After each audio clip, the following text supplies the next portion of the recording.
voilà, il y avait quelque chose en plus de cette disponibilité. Voilà, les nageurs sont des staccanovistes et Oui, ils sont là et il y a pas de problème quoi. Ils rechignent pas justement à être au contact des tout jeunes, hein. ouais, et c'est important, comme l'a dit Marion, que tous les ans, Ouais, on rappelle ceci et qu'on se souvienne de la mémoire de Camille Muffat. ouais. Voilà, les Benjamines qui se sont élancés. On l'a vu à l'écran avec cette très belle vue aérienne du drone. Donc elles sont également 150, un peu plus de 150 à prendre le départ de cette deuxième course sur une distance donc de 2250 mètres. Et c'est parti très vite avec Ah un ouais, déjà, hein. trio qui semble se détacher. Alors on va essayer de deviner hein, un petit peu les, voilà, les numéros de Dossard pour vous donner un petit peu plus de détails sur celles qui sont parties fort. Alors ouais, on avait les résultats de nos Benjamins encore en lice là sur nos petits data, notre site, hein, super bien fait, on va le nommer d'ailleurs, hein, Race Results. Si vous voulez d'ailleurs suivre également, pourquoi pas, si vous avez le numéro de dossard par exemple de votre enfant, eh Mhm. bien vous pouvez tout à fait suivre ces performances. Alors c'est un petit peu moins le cas malheureusement pour les Benjamins. Voilà, normalement on a tout bien, c'est plutôt bien fait. En tout cas sur ces dernières années c'était plutôt bien fait. Et là voilà sur les courses des Benjamines et Benjamins ça allait un petit peu moins. Quoi qu'il en soit, ça c'est déjà effectivement Ah oui. hein, Oui, déjà bien mis en place il n'y a cette course, pas hein. eu de round Ouais, d'observation hein, c'est ça, c'est moins qu'on puisse sur dire. ces jeunes filles. C'est parti très très vite avec trois athlètes, enfin notamment une, qu'on va essayer de vous identifier rapidement, qui porte un maillot jaune. Jaune, ouais. Donc il n'y a pas eu, voilà, elle avale les bosses sans difficulté. On sent que quand même il y a une certaine maîtrise avec des appuis quand même sûrs. Je pense que c'est une jeune fille ouais, qui a une certaine expérience du cross quand on voit sa foulée, quand on voit son allure. Ça va très vite. Elle a creusé, on le voit à l'écran là, elle Ouais, a creusé un très très gros écart l'écart c'est impressionnant, alors ouais. qu'on n'a pas fait encore un kilomètre de course. Ouais, impressionnante hein, cette jeune fille, effectivement, là, aux avant-postes, qui est en train de dominer voilà, de la tête et des épaules, hein, pour l'instant, cette épreuve Benjamine. Alors, encore une fois, on va la rappeler hein, tout au long de la journée. Même si elle vient à s'imposer, elle ne sera pas sacrée, entre guillemets, championne de France UNSS de cross-country. C'est une épreuve collective aujourd'hui, hein, on le rappelle, mais c'est vrai que voilà, l'UNSS souhaite et continue de marteler un petit peu ce mantra.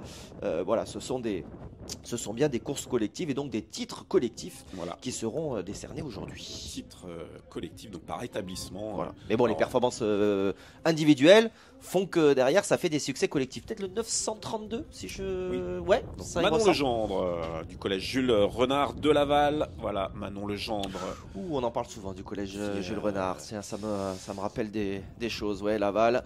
Ah, on a des établissements hein, comme ça qui sont souvent présents hein, aux avant-postes. Alors, il serait dur de tous les nommer, mais c'est vrai que d'année en année, comme ça, on en retrouve. et oui, on la connaît bien, Manon Legendre. Hein, elle est licenciée à l'entente Athénor Mayenne. Donc c'est une jeune fille voilà, rompue aux joutes du cross-country. Et là, visiblement, elle semble s'envoler vers la victoire, Manon. Ouais. C'est impressionnant. Hein. Elle a pris la tête, allez, au bout de 100 mètres. Hein, on a vu furtivement un maillot rose. Et puis là, Manon Legendre ne s'est pas posé de questions. Elle a imprimé son rythme à la course. Et elle ne regarde pas derrière. La foulée est assurée. Elle avale les petites buttes, là, les petits casse-pattes sans problème. Impressionnante. Hein. Ouais, vous nous parliez quand même de ces mouvements de terrain, on s'en rend pas forcément compte comme ça quand on passe à côté du parcours, mais là effectivement, avant de revenir finalement hein, sur la Oui. partie finale, c'est quand même plutôt vallonné, hein. Oui, C'est que il y des a petites une relances comme ça, hein. succession de petites buttes, de petites descentes comme on peut voir à l'écran. Donc il faut toujours être vigilant sur les appuis. Le sol n'est pas totalement sec, il est, Mhm. allez, on va dire souple, comme on dit Ouais. un petit peu dans le jargon. Ça roule bien, mais il faut quand même faire attention parce qu'il y a des parties un petit peu caillouteuses, sableuses. On en a parlé tout à l'heure, donc faut toujours être vigilant. Mais voilà, c'est le cross-country. Hein. Il n'y a jamais de terrain où on peut être à l'aise. Et puis il y a pas mal de relances sur ce parcours. Un très beau parcours, on le répète encore, superbement tracé avec de très belles vues sur cette île de loisirs. Vraiment un parcours qui fait l'unanimité, je pense. Ah ouais, et là on revient progressivement avec la tête de course aux abords de l'un des plans d'eau. Je crois qu'il y en a trois, mais c'est immense, vraiment cette île des loisirs. C'est 257 hectares entre, vous le disiez tout à l'heure, du coup les Mureaux et Verneuil-sur-Seine. On est à cheval sur les deux communes. Voilà pourquoi on parle des fois des Mureaux, des fois de Verneuil-sur-Seine. Mais de toute façon, c'est toute l'académie de Versailles qui est là mis à contribution. Et ça y est, on arrive finalement sur cet emballage final, entre guillemets. Voilà, dans le final. Alors un final qui est, on en parlait tout à l'heure, donc cette partie sableuse sur cette plage là, au bord du lac, avec Manon Legendre qui semble s'envoler vers ce titre. Alors non, pas ce titre, pardon. Cette victoire. On pourra peut-être parler de titre quand même. Enfin, en tout cas, de première place. Alors Manon Legendre qui est championne de Mayenne, de cross. C'était puisque tous les championnats départementaux se déroulent au mois de janvier. Donc elle l'avait remporté dans son département, dans sa catégorie Benjamin. Donc on l'a dit, c'est une athlète confirmée. Qui pratique l'athlétisme depuis 2023. Ouais, donc dès le plus jeune âge, puisque ce sont des 2012, là, les jeunes qu'on a suivis sur les courses Benjamin et Benjamine. Donc, c'est une jeune fille qui est capable de courir le 1000 mètres en 3,10, et ça c'était l'été dernier. Donc quand on approche des 3 minutes en Benjamine, ça prouve de certaines qualités en tous les cas. Ouais, c'est bien. Allez, il y a donc Manon qui va en terminer. Et puis voilà, évidemment, c'est vrai qu'on a un petit peu vu finalement Manon Legendre durant cette course, parce qu'elle a un petit peu éclipsé le reste de la concurrence. Mais évidemment, on va saluer et voir toutes les athlètes de cette course. Voilà, 150 athlètes qui étaient présents dans cette catégorie. Mais voilà, cette petite puce tout de jeunes vêtus là, qui a dominé vraiment de la tête et des épaules. Regardez ça, elles sont encore dans le serpentin, ses adversaires. Là, on a vraiment le gros du peloton devant nous, que Manon est déjà en train de venir presque franchir la ligne d'arrivée. Et oui, Manon qui s'achemine vers une victoire, relativement aisée. On va pouvoir vous parler un petit peu de derrière, parce qu'on a la chance d'avoir des points intermédiaires avec le système de chronométrie. Donc on avait Amy Crespel-Gouret du collège Antoine de Saint-Exupéry. J'ai pas la ville. La ligne est un peu longue. Assez longue. Et à la troisième place, on avait Léna Galmas-Paulin du collège Jean-Marie Mollet de Bouège. Mais ça, c'était un classement intermédiaire. On va attendre le classement officiel.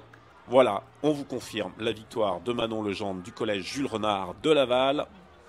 La seconde place d'Émile Crespel-Gouret du collège Antoine de Saint-Exupéry.